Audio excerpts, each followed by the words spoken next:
Ég þungvopnamaðurinn. Og þetta vopnið mitt. Hún vegur 150 kíló og skýtur 24.000 krónur sérsmíðuðum skothylkjum með 10.000 skotum á mínútu. Það kostar 48,9 milljón krónur að skjóta þessu vopni í 12 sekúndur.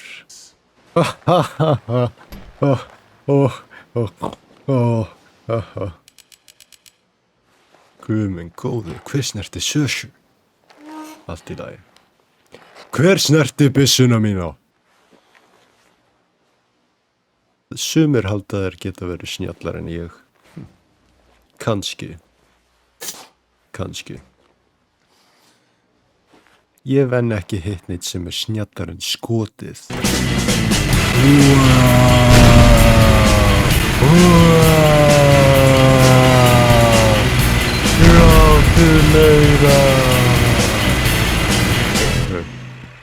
Gráttu meira.